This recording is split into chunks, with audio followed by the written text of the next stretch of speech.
안녕하세요. 중소중견기업 보스들의 골치 아픈 고민을 타파해줄 보고파TV를 책임지고 있는 윤책임입니다. 오늘은 중소기업의 경정청구에 대해서 정리해드리는 시간을 갖도록 하겠습니다. 우선 경정청구에 대해서 알아보면 국세기본법에 따라 납세자의 착오 등으로 세법에 따른 정당한 세액을 과다신고 및 납부한 경우 신고세액을 바로잡기 위한 제도인데요. 세금을 덜 낸 경우 수정하에 추가 납부하는 수정신고와는 반대로 더 낸 세금에 대한 환급이 발생합니다. 경정청구는 법정 신고기한으로부터 5년 이내에 할 수 있는데요. 단, 당초의 과세표준 및 세액의 신고 결정 또는 경정 시에는 존재하지 않았던 일정한 사유, 즉 후발적 사유가 발생함으로 인하여 세금이 과다하게 된 경우에는 그 사유를 안 날부터 3개월 이내에 청구할 수 있습니다. 그런데 경정청구는 국세기본법에서 나와 있는 납세자의 권리임에도 불구하고 기피하여 이점을 누리지 못하는 기업이 절반에 가깝다고 합니다. 이는 경정청구가 세무조사의 시발점이 되는 것은 아닌지 걱정하는 부분 때문인데요. 경정청구는 세무조사와 절차도 다르고 업체 선정 기준 자체가 달라 개연성이 없다고 할 수 있습니다. 참고로 중소기업을 기준으로 경정청구로 환급을 받는 평균 금액대가 7천만 원 이상이라고 하니 꼭 확인을 해봐야 될 부분입니다. 대부분 경정청구가 제대로 적용받지 못한 세액공제나 감면에서 발생하고 있어 비슷한 데 따른 세액감면과 세액공제의 차이가 뭔지 간단하게 알아보고 가겠습니다. 우선 세액감면은 산출세액을 기준으로 특정 사유에 따라 발생한 일정 비율을 산출세액에 감액해주는 것이고, 세액공제는 산출세액과 관계없이 일정하게 발생한 사유의 금액을 기준으로 산출세액에서 공제해주는 것을 말합니다. 다시 말해 큰 차이는 산출세액과 관계성이라고 생각하시면 될 것 같습니다.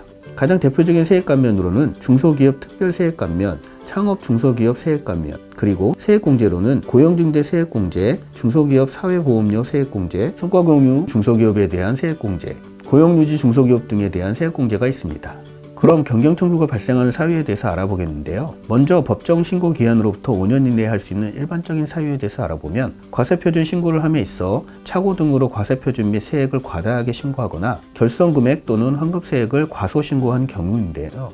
즉, 과세표준을 신고하는 시점에서 존재하고 있는 원시적 사유를 경정청구의 사유로 하는 것입니다. 다음으로는 그 사유를 안 날부터 3개월 이내에 청구하는 후발적인 사유인데요. 첫 번째, 판결에 의한 거래 등의 변경입니다. 최초 신고 결정 또는 경정에 있어서 과세표준 및 세액의 계산 근거가 되는 거래 또는 행위 등이 그에 관한 소송에 대한 판결에 의해 다른 것으로 확정될 때를 말하며, 단 판결의 범위에는 형사 판결은 포함되지 않습니다. 두 번째는 과세물권 기속의 변경인데요. 소득, 기타 과세물권의 기속을 제3자에게 변경시키는 결정 또는 경정이 있을 때입니다. 세 번째, 조세조약상의 상호합의의 성립인데요. 조세조약 규정에 의한 상호협의가 최초의 신고, 결정, 경정의 내용과 다르게 이루어질 때를 말합니다. 네 번째는 과세기간의 기속의 변경으로 결정 또는 경정으로 인해 당해 결정 또는 경정의 대상이 되는 과세기간 외의 과세기간에 대하여 최초에 신고한 국세의 과세표준 및 세액이 세법에 의하여 신고하여야 할 과세표준 및 세액을 초과할 때 등이 있습니다. 그렇다면 어떤 기업이 경정청구를 하는 게 유리할까요? 먼저 최근 5년 내 고용이 증가한 기업이라고 할 수 있습니다. 뒤에서 자세히 다루겠지만 세액공제 중에서 고용증대 세액공제에 대해서 최근 5년 내에 고용이 증가했으면서도 혜택을 보지 못했다면 환급 효과가 가장 크다고 볼 수 있으며, 아울러 고용증가 인원에 대한 사회보험료 세액공제 환급 효과도 볼 수 있습니다. 두 번째는 개인사업자라면 종합소득세를, 법인이라면 법인세를 많이 낸 기업이 유리합니다. 당연한 얘기지만 세금을 많이 낸 경우가 환급을 받을 확률도 높고 금액도 크다고 볼 수 있습니다. 그리고 사업장 또는 고가의 기계를 매입한 기업 역시 환급에 유리하다고 볼 수 있습니다. 그럼 앞에서 말씀드린 것 중에 환급 효과가 가장 큰 두 가지 세액공제에 대해서 알아보도록 하겠습니다. 먼저 가장 효과가 큰 고용증대 세액공제인데요. 고용증대 세액공제는 고용증대를 통해 일자리를 창출한 기업에 대해 세제를 지원하는 것입니다. 고용증대 세액공제는 2021년까지 고용인원에 대해서 세액공제를 해주는 것이었지만 코로나19로 인해 사업자들의 경영이 어려워짐으로써 2024년 12월 31일까지 연장이 되었습니다. 추가 공제는 중소중견기업은 3년간, 대기업은 2년간 연속 공제가 가능합니다. 또한 공제 금액도 2021년부터 2022년까지 한시적으로 수도권 외 지역에 있는 사업체의 청년, 장애인, 만 60세 이상 상시 근로자에 대한 공제 금액이 100만 원 증액됩니다. 공제 내용을 표로 정리해보면 청년, 장애인, 만 60세 이상 상시 근로자의 경우 중소기업 수도권은 1,100만 원, 수도권 외 지역은 1,200만 원인데 한시적으로 수도권 외 지역은 1,300만 원 공제됩니다. 좀 더 자세히 살펴보면 상시 근로자 수는 해당 기간의 매월 말 현재 상시 근로자 수를 말하며 여기서 말하는 청년 기준은 만 16세 이상 29세 이하이고 병역을 이행한 경우는 6년 한도로 가산이 됩니다. 청년 창업 중소기업 세액 감면에서는 청년의 범위가 만 34세 이하로 되어 있는데 법령에 따라 청년의 나이 요건이 다른 것을 유의해야 합니다. 예를 들어 1992년 5월 25일생이고 병역 면제자인 근로자 A씨가 있다고 하면 2022년 5월 25일이 만 30세가 되는데요. 상시 근로자 수는 매월 말 기준으로 하기 때문에 만 30세가 되는 달인 2022년 5월은 청년 상시 근로자 수에서는 제외가 되는 겁니다. 그리고 만 60세 이상은 2021년 귀속분부터 적용이 됩니다. 만약 창업한 경우에는 직전 과세연도 상시 근로자 수는 0명으로 계산하는데 여기서 창업이라 함은 도특법 제6조의 창업 중소기업 세액 감면 규정에 해당하는 창업을 말합니다.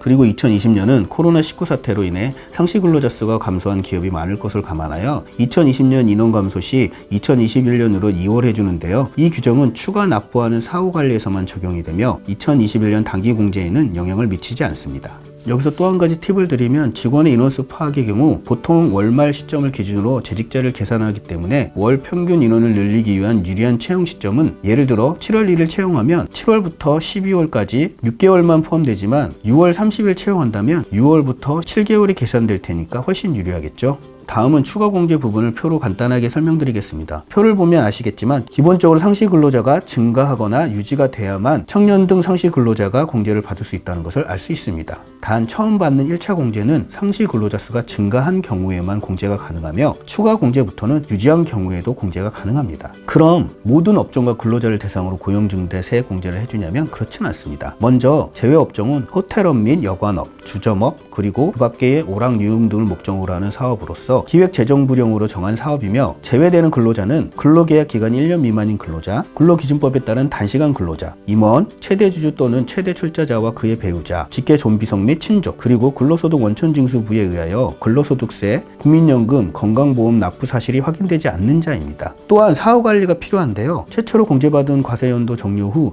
2년 동안은 상시 근로자 수가 유지돼야 합니다. 유지 못한 경우에는 추가 납부가 될 수 있으니 유의하셔야 합니다. 여기서 한 가지 팁을 드리면 공제받은 과세연도에 만 29세인 청년은 이후의 과세연도에서도 만 29세 이하로 봅니다. 이 규정은 퇴사하지 않았음에도 다음 연도에 만 30세 이상이 되므로 청년 상시 근로자 수에서 제외되어 사후관리 규정에 의하여 추징되는 못을 막기 위해서 둔 규정입니다. 이는 사후관리에 의한 감소 인원 계산 시에만 적용이 되며 당해연도 청년 상시 근로자 증가 인원을 계산해서는 해당되지 않는 규정으로 봅니다. 두 번째는 고용증가와 관련 있는 중소기업 사회보험료 세액공제인데요. 기본적인 적용과 제외업종 및 근로자는 고용증대 세액공제와 같다고 보시면 됩니다. 중소기업 사회보험료 세액공제는 해당 과세연도의 상시 근로자 수가 직전 과세연도의 상시 근로자 수보다 증가했을 때 고용증가 인원 부담 사회보험료를 공제해주는 것으로 2년간 공제를 해줍니다. 먼저 청년 및 경력 단절 여성 상시 근로자 고용 증가 인원의 부담 사회 보험료는 100% 공제를 해주고 그 외 상시 근로자 고용 증가 인원에 대해서는 50% 공제를 하는데 이 중 신성장 서비스업 같은 경우는 75%가 공제됩니다. 여기서 신성장 서비스업을 몇 가지 말씀드리면 컴퓨터 프로그래밍, 시스템 통합 및 관리업, 소프트웨어 개발 및 공급업, 창작 및 예술 관련 서비스업, 비디오물 및 방송 프로그램 제작업, 물류산업 등이 있습니다. 다음으로 중복 적용에 대해서 알아보면 고용 증가를 요건으로 하는 고용증대 세액공제와는 중복 적용이 되고 그 외 세액공제도 중복 적용이 됩니다. 즉 세액공제끼리는 서로 중복 적용이 된다고 보시면 되는데 세액 감면은 원래 중복 적용이 되지 않지만 2018년부터 중소기업 특별 세액 감면은 중복 적용이 가능해졌습니다. 참고로 고용증대 세액공제는 창업 중소기업 세액 감면하고 중복 적용이 가능합니다. 본 내용을 표로 다시 정리해서 보여드리면 다음과 같이 중복 적용이 가능합니다. 참고로 개인사업자는 사업소득에 대한 소득세에만 공제가 가능합니다. 여기서 사업소득은 부동산 임대소득은 제외인데요. 즉 개인 부동산 임대업의 경우에는 세액공제 대상이 안 된다고 보시면 됩니다. 법인사업자는 상관이 없습니다. 자, 지금까지 경정충구에 대해서 알아봤는데요. 개인사업자의 법인전환, 폐업 후 재개업, 합병 분할, 현문 출자, 사업의 양수 등 다양한 경우가 있고 경정청구를 신청한다고 해서 모두 받아들여지는 것은 아닙니다. 세법상 특정 요건을 충족시켜야 하며 무엇보다 준비해야 할 서류가 상당히 복잡하고 많기 때문에 전문가의 도움을 받아 관련 절차와 요건, 신청 시 필요한 서류 등을 상세히 알아보시는 것을 추천드립니다. 오늘 내용 도움이 되셨다면 구독과 좋아요 부탁드리며 다음엔 더 알고 싶은 주제로 찾아뵙도록 하겠습니다. 시청해주셔서 감사합니다.